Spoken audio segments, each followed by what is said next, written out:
remember that they're changing my voice. Again, I think a key part of my story is that I'm the type of guy who gets along with everybody, so to speak. I'll go ask the skaters when I was younger where the weed's at. I'll ask the rocker. I'll ask anyone who looks like they smoked weed, regardless of what culture they're from. I even asked a neo-Nazi of sorts before. And that's another story.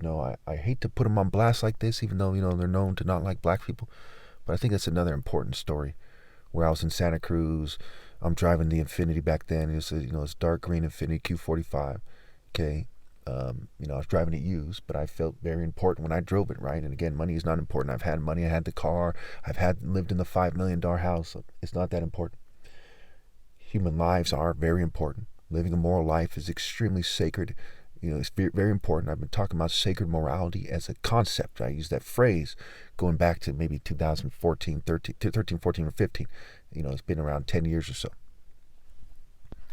Now, so I was in Santa Cruz, and there was this white gentleman with a relatively bald head and a little fuzz on the head.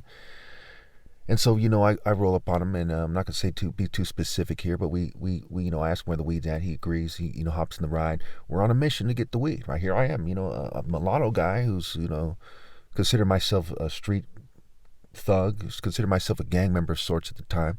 Not really in a narrow sense, not ghetto, not a thug, not a criminal. Consider myself the voice of reason in the Crip gang is how I used to describe myself, but I wasn't really a textbook Crip. I was more like an affiliate who started his own crew to kind of bring legitimacy to himself. And again, I believe that Crip, write this down so you never get this twist in your life. No offense to anybody, but I believed it meant community revolution in progress and Christ rest in peace. That's where I was coming from. That's how I came. That's what I believed in. That's what I was willing to die for, willing to kill for. You know what I'm saying? And so here I am with this dude. We go to this one location. He goes get the weed. He comes back. The weed was a little bit funny, like something was done to it, but he smokes it with me and everything. And he says something like, he says something to that effect. You might think there's something off. He's all, don't worry about it. And he's like, well, I'm smoking with you, right? And he's kind of grungier than I am. So I'm like, let's see here. And that wasn't cool, but what really was disturbing was a story that he told me that I'm pretty sure the government told him to tell me in order to inspire racial animosity, right? Blind rage, hate. It's not like I ended up fighting this guy. So let me cover that right now so you don't get all, what's going to happen next, right? Nothing happened next. He gets dropped off, he goes. But anyway, he told me a story before that about a female. Now, I'm tempted to say her name, but I'm not going to say her name. Okay, but sometimes you want to say the name to makes the story like, it puts you more like into the story, right? But anyway, this female, she was a Hispanic female. She's walking by, and he says, I'm going to tell you a story about this female. Okay, and it reminds me of like the part in A Tales from the Hood, where there's a skinhead next to him, and he's telling him about the skinhead's plan for world domination and white supremacy and so on and so forth. And he punches the skinhead, and he busts his lip. I didn't punch him, didn't nothing happened to him, what have you. Anyway, so he says that female right there once like disrespected one of his friends or something, and she used to date one of his friends. So I'm already kind of like, I'm kind of starting to pick up on this guy's a skinhead, right? I'm starting to really appreciate that idea.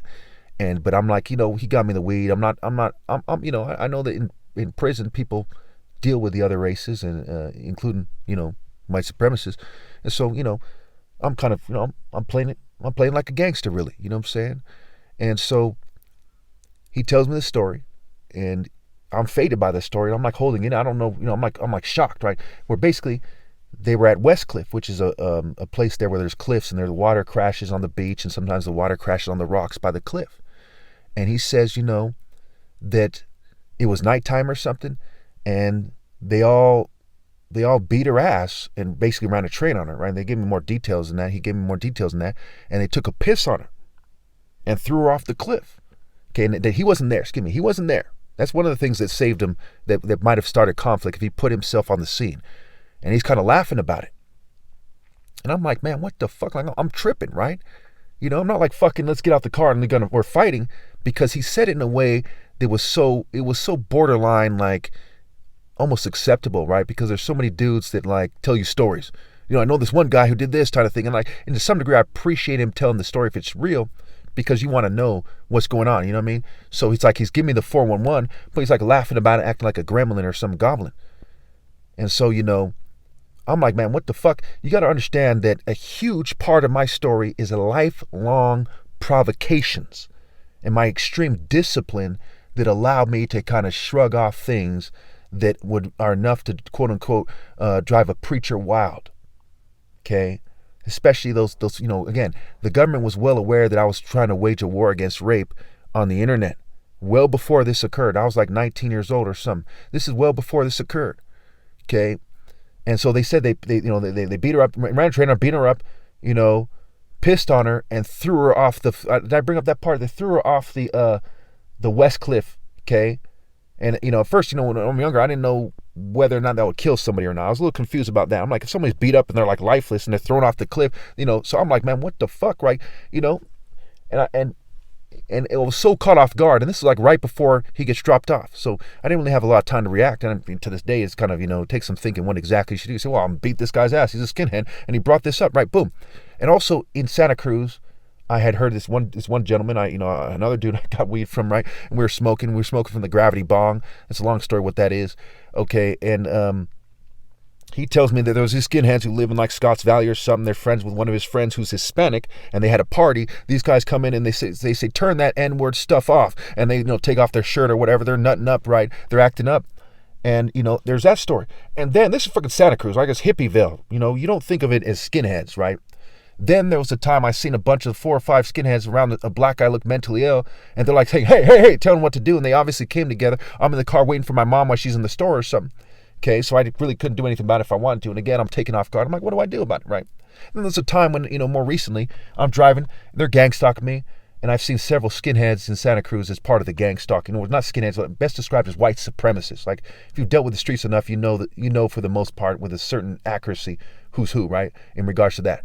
So I seen one dude, the certain bumper stickers, so on and so forth. Seen another dude, okay, by the lake in Morgan Hill. I made a video about this if I remember correctly, of the swastika writing on a garbage can here. And recently I seen the C88, which might refer to how you see things, and the 8 is the H and the other 8 is the H. Okay, and I seen this one dude, huge dude in Santa Cruz, kind of stand out, right? Walk out on his in front of his front lawn, right? He's standing there like in a menacing fashion, like Jason fucking Voorhees and shit. Then I seen this other dude at one of the nightclubs downtown, the Glow Angelo, one of these nightclubs where they try to set me up before. You know what I'm saying? And he's this big white skinhead guy. He flips me out, huge guy, one of the biggest guys I've seen in my life, kind of thing. Huge bodybuilder dude, right? And this is when I was like, I stopped doing martial arts for a while. I was a little thin, a little sickly, budgeting my money for weed and alcohol, not in too good shape. And he kind of flips me off, right? And I'm like, man, fuck, this guy flipped me off. And the bartender's being rude to me too. And at one of those clubs, okay, in the back room, there was some chick saying, stop, get off me, get the fuck off me, right? And there's all these bouncers there, and one of them's like looking at me hard. I'm pretty sure one of them says something like, don't try it, or something like this, right? And, things like that had occurred, right? Where they're provoking me and say, what the fuck are you gonna do about it? You see what I'm saying? And if you're like, you're the top martial arts, like you want to do something about it, but you got to make those calls. You got to say, okay, I'm going to live to fight another day. You know what I'm saying? I'm not going to get crippled trying to save this chick on the off chance it's not a setup. You got to make those kind of calls, and they suck. They suck bad. And I've had to make those calls in life. You know what I'm saying? And a lot of people, I feel like a lot of people didn't go through anywhere near this kind of stuff. You know what I'm saying? And I'm pretty sure that's the case. And that's real, And I'll tell you for sure, man, you people might be confused about this, but the Aryan Brotherhood, no offense to anybody, no offense to the Aryan Brotherhood right now, but they started in fucking Northern California. They didn't start, if I'm not mistaken, right? They started in San Quentin or something like this in Northern California. They started in California. I'm pretty sure it's Northern California prison. That's one of the most pronounced hate groups on the planet, really. And one of the most pronounced prison gangs, and one of the most pronounced white supremacist groups in America. It started right here in Northern fucking California. America is more of a racist place than you think it is. Okay, the Bohemian Grove, all those monsters that meet, well, no, okay, we'll say, well, no, they're monsters. Okay, they meet in Northern California, and they say, Nixon said it was the most FAGGY thing that he's ever seen. No disrespect to the LGBT community, but you see that white, Jewish, and LGBT thing team up all the time, like with the neocons and the Zionists. It's real. And the white supremacists themselves think it's a Zionist occupation government. And we've seen a lot of evidence to that effect. I mean, this stuff is real. My stories are true.